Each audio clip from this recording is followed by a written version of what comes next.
Eu segui o meu coração e vim aqui falar com vocês e espero que você, seguindo o seu coração, escolha me ouvir também. Quando nós temos a possibilidade, nós temos recursos, a gente modifica as coisas na nossa vida.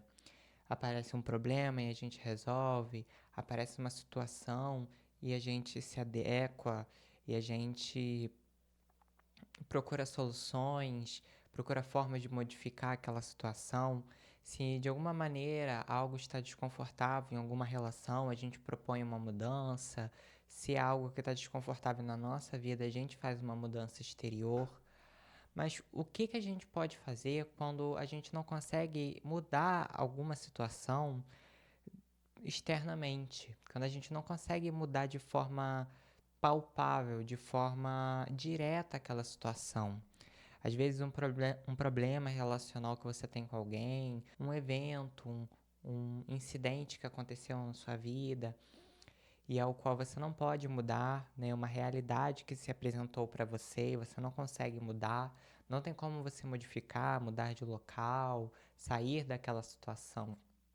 O que que a gente pode fazer quando a gente não tem essa possibilidade de mudar a situação, de mudar a forma, a maneira como ela se apresenta? Se a gente tentou e a gente não conseguiu modificar aquela situação de forma direta, se a gente não consegue modificar aquela situação, se a gente já tentou, ou às vezes nem conseguiu tentar porque não havia essa possibilidade, existem sim coisas que a gente pode fazer para mudar indiretamente a forma como a gente percebe aquela situação, ou ir mudando aquela situação pelas beiradas. Quando a gente fala, por exemplo, de um problema relacional, às vezes você tem um problema, algum incidente aconteceu e por causa desse incidente você adquiriu um problema relacional com alguém, você, você e a outra pessoa acabaram nutrindo mágoas um do outro e a relação deixou de ser tão saudável, começou a ficar uma energia estranha entre vocês. O que que você pode fazer, por exemplo? Você pode, assim como a Gisela Valim fala nos vídeos dela, fazer uma oração pro mentor da pessoa, o mentor espiritual, isso para quem acredita. Então você imagina a pessoa e do lado dela um mentor espiritual, e aí você faz uma oração para esse mentor espiritual, não para a pessoa. Você pode fazer uma Ave Maria, você pode fazer um Pai Nosso, você pode simplesmente imaginar uma luz rosa, uma luz violeta, ou uma luz, uma energia positiva de amor em direção ao mentor da pessoa. E aí depois você fazer essa mesma oração, essa mesma emanação, ou até mesmo um Ho'oponopono que você faça, você pode fazer para o mentor da pessoa, depois você faz para o seu próprio mentor. Isso não é mudar a situação diretamente, mas é mudá-la indiretamente, pelas beiradas. Então, às vezes, você tem uma energia meio estranha ali em relação a outra pessoa, às vezes você não está muito bem com a outra pessoa, às vezes aconteceu alguma coisa, alguém falou algo na relação que ficou uma energia meio torta. Fazer essa oração para o mentor da outra pessoa, para o seu próprio mentor, vai ajudar a equalizar a relação, a fazer uma limpeza energética ali nas energias que ficaram assim meio densas, meio pesadas. E aí vocês conseguem se harmonizar, sendo possível até que o tratamento da pessoa em relação a você mude, que a pessoa comece a pensar em começar a conversar com você novamente. É claro que você, por exemplo, não vai fazer a oração com a pretexto de controlar o comportamento da outra pessoa. Então, você teve um problema com aquela pessoa e aí você começa a fazer a oração para que ela seja do jeito que você espera. Não é isso. Mas isso vai ajudar com que, se esse problema relacional for por causa de uma energia estranha entre vocês dois, essa limpeza já vai ajudar vocês a se reaproximarem. Então, é uma forma, a oração ela é uma forma de. A oração para o mentor da pessoa, para o seu próprio mentor, é uma forma de você limpar indiretamente um problema relacional.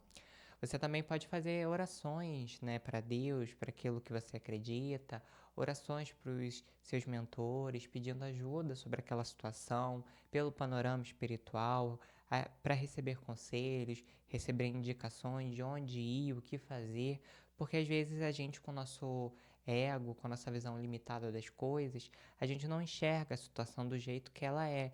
E aí, quando a gente faz uma oração e pede auxílio, muitas vezes a gente percebe o que, que era que até então a gente estava fazendo, que estava criando aquela situação em volta da gente, ou que estava fazendo com que aquele problema, aquela situação, aquela dificuldade ainda se manter na nossa vida. Às vezes é por uma postura nossa. Então, a gente fazer uma oração pode ajudar muito a gente perceber algumas coisas, receber esse auxílio espiritual dos bons espíritos, de Deus, e saber o que a gente pode mudar através da intuição, da inspiração. O que a gente pode fazer também, se for um problema em um ambiente específico, por exemplo, no seu trabalho, ou num clube que você frequente, um local que você frequente, com um grupo de pessoas, enfim, que você sinta que aquele local é um pouco pesado, é um pouco desarmônico, o que você pode fazer é fazer uma oração para aquele local, assim como eu falei da oração para o mentor da pessoa e do seu, você pode fazer uma oração para o local, ou então você pode pôr as suas mãos para frente, imaginar uma energia que vai é, se espalhando por aquele local e vai trazendo paz, vai trazendo amor. Você pode imaginar uma energia rosa que se transforma em violeta, né? Essa é uma das indicações que a Gisela Valin faz. Então, uma luz rosa, que aos poucos vai se transformando numa luz violeta. Ou então você pode imaginar uma luz dourada, ou você pode simplesmente intencionar que tem uma energia que está se espalhando naquele local e que essa energia vai limpando todas as energias mais densas, as desarmonias, as picuinhas, as brigas bobas, vai limpando aquele local, vai trazendo paz para o coração das pessoas. Você também pode fazer visualizações enquanto você está fazendo essa emanação. Então, enquanto você está ali enviando energia para aquele ambiente, para limpar aquele ambiente, você também pode imaginar, visualizar as pessoas felizes, alegres, conversando descontraidamente, um ambiente de paz, de harmonia. Você pode fazer essas visualizações que podem ajudar muito a gente mudar um ambiente de forma indireta, através da energia que a gente emana para aquele local. Dependendo da situação que for também, você pode sim também fazer uma visualização, visualizando você lidando bem com aquela situação, visualizando aquela situação indo embora, você resolvendo aquela situação. A visualização também pode te ajudar muito do ponto de vista ali da cocriação, da mudança da sua energia para você conseguir modificar a sua realidade externa também. Então a visualização também é um bom instrumento para você conseguir modificar as coisas de forma indireta. Quando você não consegue mudar uma situação diretamente, com o poder da sua força, do seu controle, né, você consegue fazer visualizações para que aquilo vá se transformando aos poucos. O que você pode fazer também é instalar o hábito de meditar na sua vida, na sua rotina, para que você consiga ter cada vez mais momentos na sua vida onde a mente não está hiperativa. E assim você conseguindo viver os momentos na sua vida com total presença, com inteireza, com a mente passiva, deixando a mente de lado e olhando com os olhos do ser e não só com os olhos da mente, do ego, você consegue enxergar coisas naquela situação que você até então não estava conseguindo enxergar, porque o seu nível de compreensão vai evoluindo, você vai expandindo sua consciência. Então, até então, o que você muitas vezes podia estar vendo como um problema, você começa a meditar, você começa a ver aquilo com outros olhos e pode ser até possível que no futuro você agradeça por aquela situação ter acontecido, porque a sua visão mudou. Você parou de ficar julgando ela sem conhecê-la a fundo. Você tirou a mente da frente, tirou o lado vitimista, o lado reclamão, e aí viu a situação do jeito que ela era. Mas isso só a meditação que nos ajuda a ter esse olhar fresco, esse olhar novo perante a realidade, ter presença para enxergar realmente o que está acontecendo e como a gente pode lidar. A meditação ela também vai ajudar a de pouquinho a pouquinho ir mudando sua postura em relação às coisas que acontecem na sua vida. Porque até então é comum que a gente viva reagindo às coisas de forma automática. Então, Acontece uma situação, a gente já fica com raiva, e aí a gente explode, e aí reclama, e aí fica desesperado, e aí a gente não consegue lidar bem com aquela situação. E aí um problema que a gente já tem, que é aquela situação, a gente adquire outro, que é a raiva, o estresse, o desespero, e aí vira tudo um turbilhão com um peso muito grande. Então a meditação também ajuda a gente a conseguir parar de reagir, parar de agir como um, um robô, sabe? Parar de agir através do piloto automático e começar de verdade a responder ao momento presente, né? A responder à situação. Então, a situação se aparece para você e de vez de você reagir com raiva, com desespero, você está centrado, você está presente, você ali está aberto para intuir o que fazer. Você não está ali desesperado, com raiva, com medo, você está ali presente.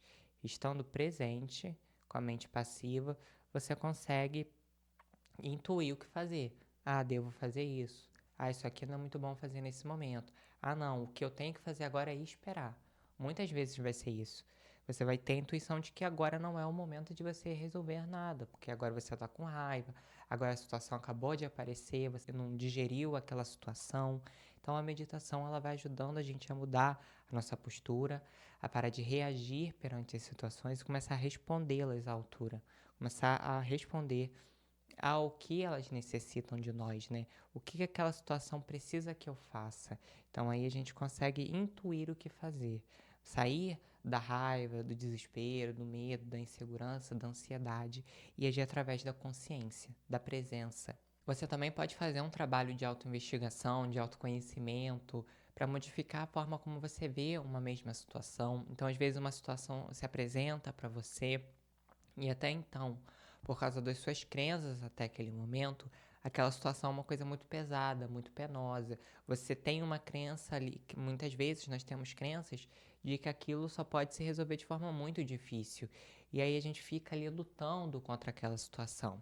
E aí quando a gente faz um trabalho de autoinvestigação, de autoconhecimento, começa a modificar as nossas crenças, às vezes apresenta uma situação, e de vez de a gente já começar a tirar conclusões precipitadas, ou começar a pensar que a gente tem que se esforçar muito para resolver aquilo, a gente já começa a olhar para dentro e a investigar. Tá, isso aqui que eu acredito, será que realmente é verdade? Será que essa situação realmente precisa que eu me esforce? Será que eu realmente preciso é, me cansar, me esgotar emocionalmente, fisicamente para poder resolver essa situação? E aí a gente faz um trabalho de investigação de crenças, né? Tem muitas terapias que falam também sobre a reprogramação. A gente tem também a questão das afirmações, a gente tem a PNL, tem inúmeros meios, inúmeros métodos, inúmeras terapias que tratam desse processo de reprogramação, de mudar as crenças. Mas se você tiver a entrega de olhar para você mesmo e começar a investigar e principalmente a observar as suas crenças, né? Quando uma situação se apresenta para você, o que você acha que é verdade? E aí você começa a questionar essa tua verdade até então, e aí você vai percebendo que a maneira que até então você tem olhado para as coisas, alguém te ensinou, mas não é a sua verdadeira maneira de olhar. Então você começa a tentar ver aquela situação de uma forma diferente. Então acontece uma situação, vem um pensamento, em vez de você ficar pensando que aquele pensamento já é verdade e já transformar aquilo numa crença, você pensa: peraí, será que é isso mesmo? Será que essa situação é tão ruim assim? Será que essa situação está aqui para me castigar? Será que eu tenho que me esgotar para poder resolver essa situação? E só pelo fato de você começar a duvidar do pensamento, a não dar tanto poder ao pensamento, tanta força ao pensamento, a já não pegar o pensamento e transformar numa crença, você vai percebendo que você vai tendo uma cabeça mais aberta para ir modificando as suas crenças. E aí, fazendo esse trabalho de reprogramação, fazendo esse trabalho de mudança de crenças, você consegue, numa mesma situação, que é a mesma, acaba sendo a mesma, você modifica a forma como você olha para ela e aí o peso que ela tinha some.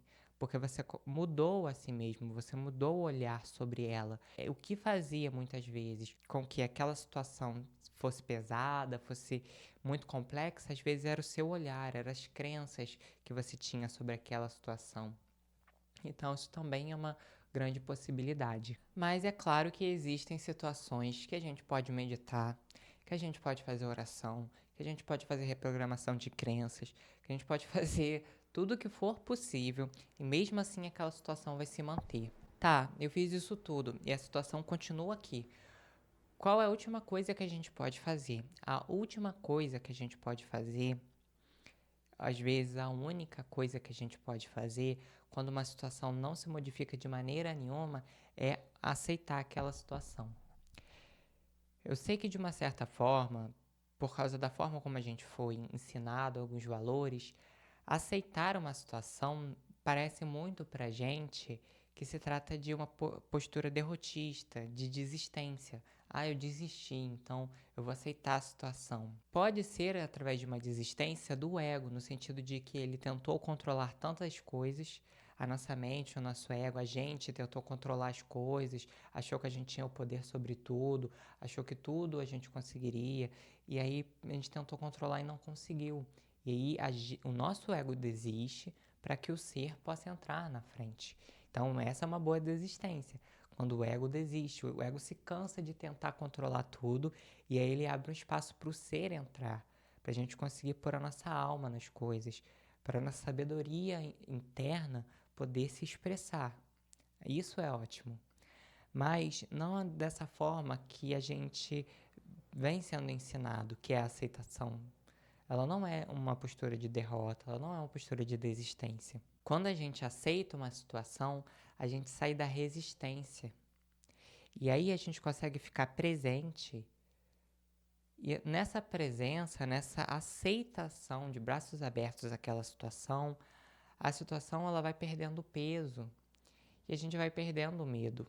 Que muitas vezes o que faz a gente ter um medo de uma situação, a gente ficar desesperado, preocupado, é que a gente tem muito medo de ficar cara a cara com aquela situação, ser obrigado a ficar presente, ser obrigado a estar naquela situação. Então aquela situação é ruim, veio até mim, eu acho que é ruim. Ah, eu não vou ficar presente não, eu vou ficar lá pensando nas coisas que eu tenho que fazer quando eu chegar em casa, eu vou ficar lá pensando nos problemas que eu tenho que resolver, eu vou ficar pensando em um monte de coisas, mas eu não vou me permitir ficar nesse momento. Eu não admito ficar presente nesse momento. Eu não aceito. Isso é uma postura de resistência. E acaba que essa postura que a gente tem de resistência é o que vai nos causando medo, insegurança, ansiedade, porque aquela situação se apresenta e a gente não tem essa entrega para encará-la do jeito que ela é. E como a gente não está presente, a gente está na mente, né, que está resistindo a tudo, resistindo àquela situação, está empurrando aquela situação, a gente fica estressado, a gente fica desesperado, a gente fica com ansiedade, porque a gente não está no presente, a gente está numa espécie de anestesia existencial. Então aquela situação tá ali, mas de vez de a gente estar vivendo aquela situação com inteireza, já que a gente não pode fazer mais nada para modificá-la, a gente simplesmente prefere ficar vivendo no mundo dos pensamentos. E aí, por causa disso, a gente não encara a situação. E encarar essa situação, ficar presente, é o que iria fazer com que essa situação fosse mais prazerosa pra gente, fosse mais leve. Porque enquanto a gente está na postura da resistência, as coisas são pesadas, as coisas demoram, as coisas são desgastantes, as coisas nos exigem um esforço enorme, porque a gente está na resistência. É como se num rio que está ali fluindo belamente, livremente, a gente começasse a colocar rochas naquele rio. E aí aquele rio começa a ficar obstruído. E aí a água que poderia estar fluindo em total potência está ali sendo obstruída. E aí tem momentos que a gente está tão resistente ao momento presente, tão resistente às situações, que a gente barra a fluência total. Então a gente fica rígido, fica duro, fica estressado. Isso porque a gente não aceita o momento presente, não aceita aquela situação. E só quando a gente consegue aceitar a situação do jeito que ela é, ou seja, sair da postura de resistência, de criar uma muralha em volta de você, de ficar fugindo daquela situação. Quando você encara aquela situação com presença e você aceita aquela situação, você percebe que ela não era tão ruim quanto a sua mente falava. Porque enquanto você está fugindo da situação, a sua mente está falando para você. Não, porque essa situação é terrível. Porque quando ela chegar, nossa, vai acabar com você. Porque você não vai ter forças para lidar com aquela situação. Ah, e se acontecer isso? Ah, e se acontecer aquilo? E se tal pessoa falar isso? E se acontecer isso você não souber a resposta? E, sabe, a mente ela tá sempre assim, se precavendo sobre coisas que ela não tem certeza que vão chegar. Então, ela sempre está projetando uma sombra gigantesca nas situações. Então, quando a situação chega, você aceita e vive ela no presente, você percebe que ela não é, né, como diz aquela expressão antiga, um bicho de sete cabeças. Não é um problemaço, não é uma sombrona. Ela tem o peso que ela tem, mas você percebe que o peso ela não é tão grande quanto até então somente fantasiava, imaginava. E esse é o poder da aceitação, porque quando a gente está na resistência, a gente não está presente. E por isso a gente fica vivendo a nossa vida através da mente, que está sempre aumentando as coisas o tempo todo. Então uma situação aparece e a mente aumenta. E é uma coisa que tem uma dor, se transforma num dramalhão, se transforma num sofrimento, que a gente se sente totalmente impotente. Mas se a gente saísse da resistência e entrasse na aceitação, a gente ia perceber que aquela situação não era tão horrível assim quanto a nossa mente imaginava. Mas a gente tem que entender que a aceitação não é uma postura de derrota, não é uma postura de desistência, que a gente às vezes vai precisar aceitar algumas situações na nossa vida, porque já que a gente não vai conseguir modificá-las de maneira alguma, que a gente aceite então elas de uma vez, aceite com amor, com alegria, com bom humor, naquela postura de se eu tenho que fazer isso, se eu tenho que encarar isso, eu tenho duas possibilidades. Ou vou encarar com mau humor, ou vou encarar com estresse, com raiva, que vai ser um problema a mais para mim, ou vou encarar com bom humor, ou vou fazer as coisas do meu jeito. Em vez de ficar vivendo refém daquela situação e reagir e encarar aquela situação com raiva, com desgosto, já que eu tenho que fazer aquilo, já que eu tenho que encarar aquilo, então que eu encare com bom humor. Então então eu vou colocar o meu bom humor ali naquela situação, a minha alegria, a minha paz. Eu vou fazer as coisas do meu jeito, não deixar que aquela situação diga o como eu tenho que ser, o como eu tenho que estar, o como eu tenho que me sentir. Essa é a verdadeira mudança. Porque quando a gente aceita que aquela situação tá ali, a gente tem que lidar, a gente fala, já que aquilo tá ali, em vez de eu ficar me preocupando, em vez de eu ficar reclamando, vamos viver. Vamos ficar presente, vamos encarar essa situação e ver o que ela tem para me dar. E muitas vezes a gente vai perceber que aquela situação não é tão problemática quanto a gente imaginava. Mas para isso a gente vai precisar ficar presente. E muitas vezes o medo é muito grande, porque quando a gente está presente, a gente se sente vulnerável. Quando a gente está preso ali na nossa mente, no mundo dos pensamentos, a gente se sente que a gente tem um controle sobre as coisas. É um falso controle, é uma ilusão. A gente não tem um controle de nada. Mas ali no mundo dos nossos pensamentos, no mundo da mente, a gente acha que a gente tem o controle de tudo, que a gente sabe que vai chegar, a gente sabe quais perigos vão aparecer, sendo que quando as coisas acontecem, nunca é do jeito que a gente imagina, nunca é do jeito que a gente idealiza, né? Então a gente precisa, às vezes, tirar a mente da frente e encarar a vida com presença, através da consciência, através do momento presente, e muitas vezes aceitar aquela situação para que ela possa ir diluindo o peso, a carga que ela tem na nossa própria vida. Assim, pessoal, vou encerrando o vídeo por aqui. Espero que vocês tenham gostado do tema de hoje. Espero que tenha tocado o coração de vocês e que tenha feito sentido para algumas pessoas. Lembre-se que tá tudo bem sempre.